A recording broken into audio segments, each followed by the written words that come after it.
Did you book a moment to read The Giver? Chapter 12. You slept soundly, Jonas? His mother asked at the morning meal. No dreams? Jonas simply smiled and nodded, not ready to lie, not willing to tell the truth. I slept very soundly, he said. I wish this one would, his father said, leaning down from his chair to touch Gabriel's waving fist. The basket was on the floor beside him. In its corner, beside Gabriel's head, the stuffed hippo sat staring with its blank eyes. So do I, Mother said, rolling her eyes. He's so fretful at night. Jonas had not heard the new child during the night because, as always, he had slept soundly. But it was not true that he had no dreams. Again and again, as he slept, he had slid down that snow-covered hill. Always in the dream, it seemed as if there were a destination, a something. He could not grasp that, and what was lay beyond the place where the thickness of snow brought the sled to a stop.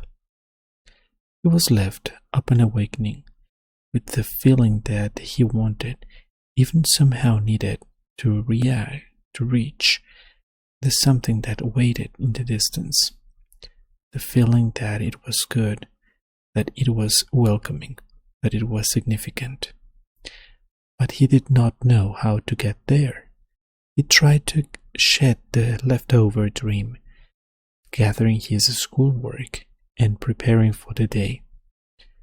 School seemed a little different today. The classes were the same: language and communications, commerce and industry, science and technology, civil producers and government. But during the breaks for recreation periods and the midday meal, the other new 12s were abuzz with the descriptions of their first day of training. All of them talked at once, interrupting each other, hastily making the required apology for interrupting, then forgetting again in the excitement of describing the new experiences. Jonas listened. He was very aware of his own admonition not to discuss his training, but it would have been impossible anyway. There was no way to describe to his friends what he had experienced there in the annex room. How could you describe a sled without describing a hill and snow? And how could you describe a hill and snow to someone who had never felt height or wind or that feathery, magical cold? Even trained for years as they all had been in precision of language, what words could you use which would give another the experience of sunshine? So it was easy for Jonas to be still and to listen. After school hours, he rode again beside Fiona to the house of the old. I looked for you yesterday, she told him, so we could ride home together. Your bike was still there, and I waited for the little while. But it was getting late, so I went on home. I apologize for making you wait, Jonas said. I accept your apology, she replied automatically. I stayed a little longer than I expected, Jonas explained. She pedaled forward silently, and he knew that she expected him to tell her why. She expected him to describe his first day of training, but to ask would have fallen into the category of rudeness. You've been doing so many volunteer hours with the old, Jonas said, changing the subject. There won't be much that you don't already know. Oh, there's lots to learn, Fiona said, and replied. There's administrative work, and dietary rules and punishment for disobedience. Did you know that they use a discipline wand on the old, the same as for small children? And there's occupational therapy and recreational activities and medications, and they reached the building and raked their bikes. I really think I like it better than school, Fiona confessed. Me too, Jonas agreed, wheeling his bike into its place. She waited for a second, as if, again, she expected him to go on. Then she looked at her watch, waved it, and hurried toward the entrance. Jonas stood for a moment beside his bike, startled. It had happened again. The thing that he thought of now as seen beyond. This time it had been Fiona who had undergone that fleeting, indescribable change. As he looked up and toward her going through the door, it happened. She changed. Actually, Jonas thought, trying to recreate it in his mind. It wasn't Fiona in her entirely. It seemed to be just a hair here and just for that flickering instant. He ran through in his mind. It was clearly beginning to happen more often. First, the apple a few weeks before.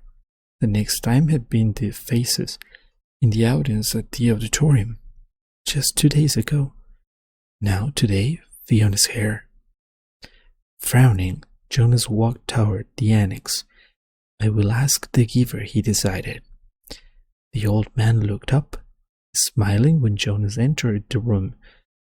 He was already seated beside the bed, and he seemed more energetic today, slightly different and renewed, and glad to see Jonas. Welcome, he said. We must get started. We're 1 minute late. I apologize, Jonas began, then stopped, frustrated, remembering there were to be no apologies. He removed his tunic and went to the bed. I'm 1 minute late because something happened, he explained, and I'd like to ask you about it, if you don't mind. You may ask me anything. Jonas replied and tried to sort it out in his mind so that he could explain it clearly. I think it's what you call seeing beyond, he said. The giver nodded. Describe it, he said. Jonas told him about the experience with the apple, then the moment on the stage when he had looked out and seen the same phenomenon in the faces of the crowd. Then today, just now, outside, it happened with my friend Fiona. She herself didn't change exactly, but something about her changed for a second. Her hair looked different, but not in its shape, not in its length. I can't quite. Jonas paused, frustrated by his inability to grasp and describe exactly what had occurred. Finally, he simply said, It changed. I don't know how or why. That's why I was 1 minute late, he concluded, and looked questioningly at the giver. To his surprise, the old man asked him a question which seemed unrelated to the scene beyond. When I gave you the memory yesterday, the first one, the ride on the sled, did you look around? Jonas nodded. Yes, he said, but the snow in the air made it hard to see anything. Did you look at the sled? Jonas thought back. No, I only felt it under me. I dreamed of it last night, too, but I don't remember seeing the sled in my dream either. Just feeling it. The giver seemed to be thinking. When I was observing you before this election, I perceived that you probably had unlimited capacity, and what you describe confirms that. It happened somewhat differently to me, the giver told him. When I was just your age, about to become a new receiver, I began to experience it, though it took a different form. With me it was, well, I won't describe that now. You wouldn't understand it yet. But I think I can guess how it's happening with you. Let me just make a little test to confirm my guess. Lay down. Jonas lay on the bed, again with his hands at his sides. He felt comfortable here now. He closed his eyes and waited for the familiar feel of the giver's hands on his back. But it didn't come. Instead, the giver instructed him. Call back the memory of the ride on the sled, just the beginning of it, where you are at the top of the hill before the slide starts. At this time, look down at the sled. Jonas was puzzled. He opened his eyes. Excuse me, he asked politely, but don't you have to give me the memory? It's just your memory now. It's not mine to experience any longer. I gave it away. But how can I call it back? You can remember last year on the year that you were a 7 or a 5, can't you? Of course. It's much the same. Everyone in the community has one generation memories like those. But now you will have, and you will be able to go back farther. Try just to concentrate. Jonas closed his eyes again. He took a deep breath and sought the sled and the hill and the snow in his consciousness. There they were. With no effort, he was again sitting in that whirling world of the snowflakes up the hill. Jonas grinned with delight and blew his own streamy breath into view. Then, as he had been instructed, he looked down. He saw his own hands forward again with the snow holding the rope. He saw his legs and moved them aside for a glimpse of the sled beneath. Dumbfounded, he started at it. This time it was not a fleeting impression. This time the sled had and continued to have, as he blinked and stared at it again, that same mysterious quality that the apple had had so briefly. And Fiona's hair. The sled did not change. It simply was whatever the thing was. Jonas opened his eyes and was still on the bed. The giver was watching him curiously. Yes, Jonas said slowly, I saw it in the sled. Let me try one more thing. Look over there to the bookcase. Do you see the very top row of books? The ones behind the table on the top shelf? Jonas sought them with his eyes. He stared at them, and they changed, but the change was fleeting. It slipped away the next instant. It happened, Jonas said. It happened to the books, but it went away again. And right then, the giver said, you're beginning to see the color red. The what? The giver sighed. How to explain this? Once back in the time of the memories, everything had a shape and size, the way things still do, but they also had a quality called color. There were a lot of colors, and one of them was called red. That's the one you're starting to see. Your friend Fiona has red hair, quite distinctive actually. I've noticed it before.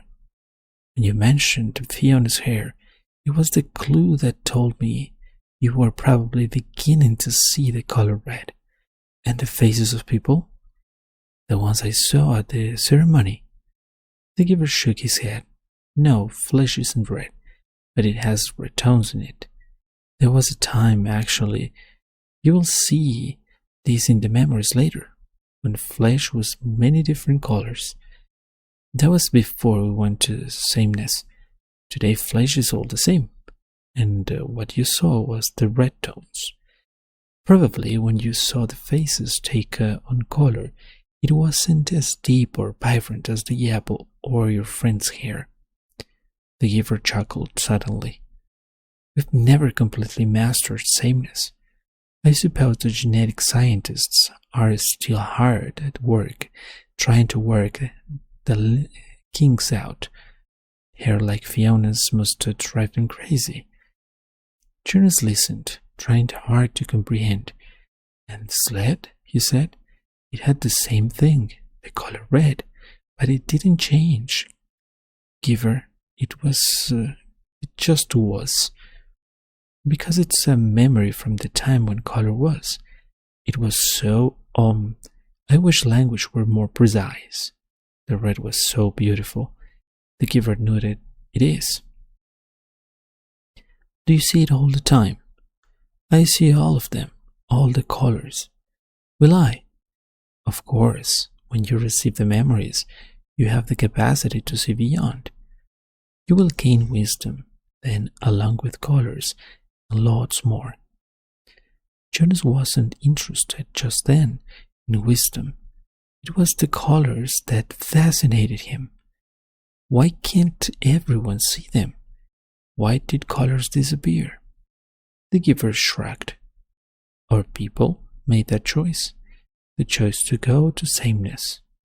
Before my time, where the previous time, back and back and back, we relinquished color when we relinquished sunshine and did away with differences. He thought for a moment. We gained color of many things, but we had to let go of others.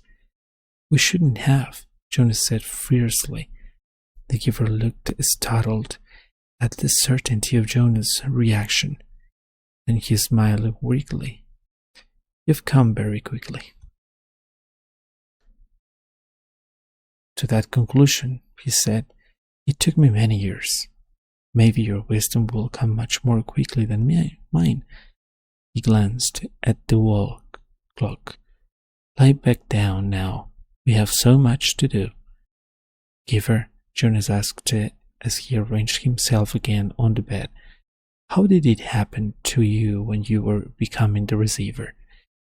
You said that the scene beyond happened to you, but you said it was not the same way. The hands came to his back. Another day, the giver said gently. I will tell you another day. Now we must work. And I have thought of a way to help you with the concept of color. Close your eyes and be still. Now, I'm going to give you a memory of a rainbow. Well, thank you so much for listening to this chapter. I hope you enjoyed so much how the story is developing to this point, and I hope you can book a moment with us to listen and enjoy these stories and the rest of the book. Stay tuned, subscribe, give us a like, and enjoy the next fabulous chapters of The Giver. Thank you so much for listening to our audiobook, and let's book a moment another time. See you.